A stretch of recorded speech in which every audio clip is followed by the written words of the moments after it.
Pupuk menjadi unsur hara penting bagi tanaman. Meski sejak lama ada penggunaan pupuk organik, tak ayal banyak yang menggunakan pupuk kimia sebagai penyubur. Pupuk kimia memiliki kelebihan pada unsur dan senyawa yang mudah larut, serta cepat diserap oleh tanaman tanpa memerlukan proses penguraian. Meski begitu, terkadang pupuk kimia mengandung kalsium amonium nitrat, sebuah aplikasi senyawa paling umum dan dapat merangsang pertumbuhan tanaman untuk kebun yang bisa berbahaya di sisi lain. Alangkah baiknya, mengenal setiap ciri dan kegunaan dari masing-masing pupuk sesuai kebutuhan, serta mengetahui cara penyimpanan yang tepat, demi mencegah terjadinya polusi, hingga ledakan tak diduga.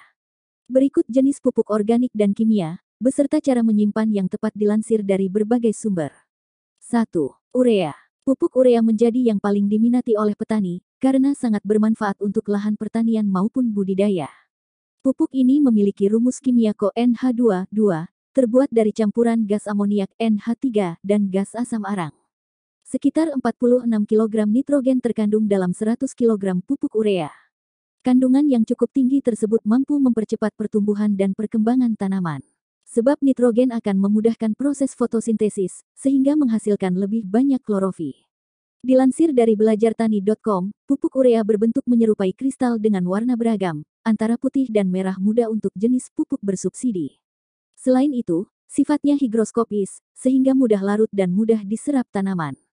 Reaksinya sedikit asam dan mudah terbakar oleh sinar matahari, sehingga sebaiknya simpan dalam suhu ruangan yang tidak terlalu panas maupun lembab, demi menjaga kualitas pupuk urea. 2. ZA, Swaveler Amonium.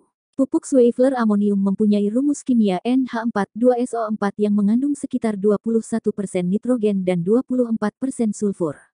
Biasanya diterapkan sebagai pupuk dasar oleh petani, sebab reaksi kerja yang agak lambat. Manfaat lain dari pupuk ZA, mampu menambah unsur hara pada tanaman, kemudian memperbaiki kualitas tanaman, serta menambah nilai gizi pada hasil panen.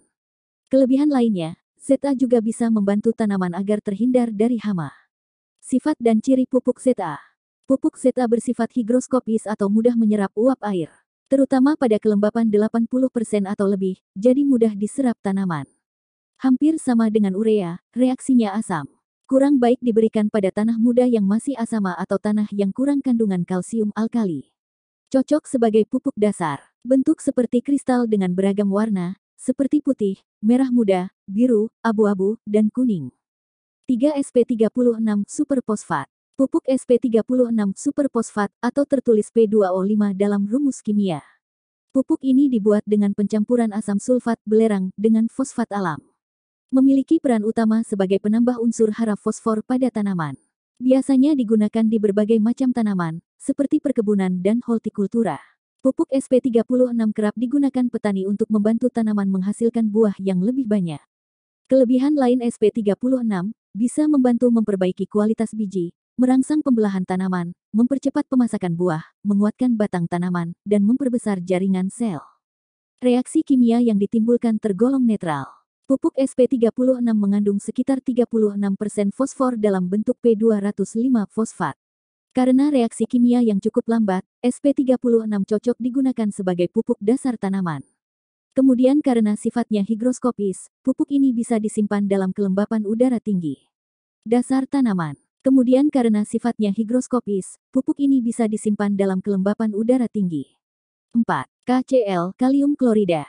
Pupuk KCl dibuat dari ekstraksi mineral kalim dan mengandung sekitar 60% kalium dalam bentuk K2O. Bentuknya bubuk atau serbuk merah. Jenis pupuk yang mudah larut dalam air, sehingga mudah diserap oleh tanaman. Unsur klorida yang terkandung bersifat toksik atau racun bagi tanaman tertentu, seperti wortel dan kentang. Reaksi kimianya netral hingga masam. Cocok digunakan sebagai pupuk dasar atau pupuk susulan. 5. NPK Ponska, nitrogen fosfate kalium. Pupuk NPK digunakan sebagai penyeimbang unsur hara makro dan mikro pada tanah.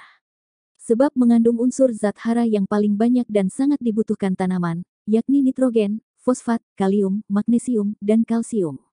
Kelebihan pupuk NPK, mencegah tanaman supaya tidak kerdil, serta pertumbuhan akar jadi lebih kuat, banyak, dan panjang, sehingga mudah menyerap zat hara di tanah.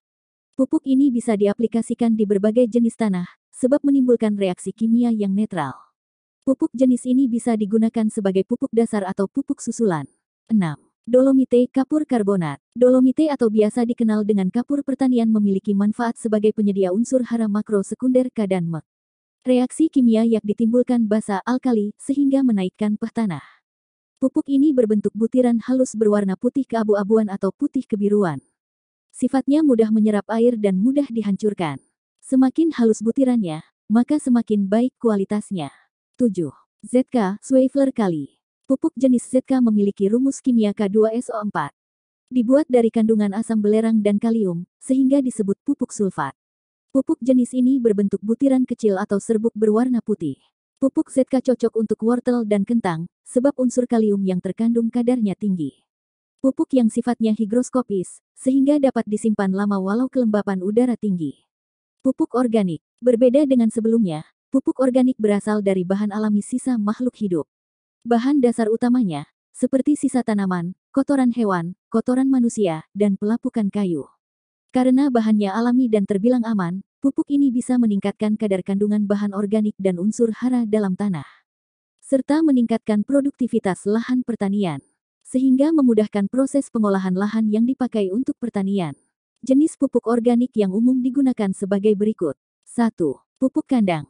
Tentunya pupuk kandang berasal dari kotoran hewan ternak maupun unggas, seperti kerbau, sapi, kambing, dan ayam. Jenis pupuk ini efektif dalam menyuburkan tanah dan tanaman. Pupuk kandang mengandung banyak unsur hara atau nutrisi makro seperti fosfor, nitrogen, dan kalium. Kemudian unsur mikro seperti magnesium, sulfur, kalsium, besi, natrium, molibdenum, dan tembaga. 2. Pupuk hijau. Sedangkan pupuk hijau termasuk jenis pupuk organik dengan bahan dasar sisa tanaman atau tumbuhan hijau. Biasanya jenis pupuk ini dibuat dari tanaman hasil panen. Pupuk yang efektif membantu meningkatkan kualitas tanah. 3. Pupuk kompos. Berikutnya jenis pupuk kompos yang terbentuk dari sisa bahan organik. Berasal dari tumbuhan, hewan, dan limbah organik yang secara alami melalui dekomposisi atau fermentasi. 4. Pupuk hayati. Pupuk hayati atau pupuk mikrobiologis merupakan jenis pupuk yang bekerja dengan memanfaatkan organisme hidup. 5. Humus. Selanjutnya jenis pupuk humus, yang dihasilkan dari proses dekomposisi atau pelapukan dari daun-daunan, serta ranting tanaman yang membusuk secara alami. 6. Pupuk serasah. Jenis pupuk ini terbuat dari limbah organik nabati atau komponen tanaman yang sudah tidak lagi terpakai. Pupuk serasah berasal dari perubahan warna dan bentuk, seperti jerami, sabut kelapa, dan rumput.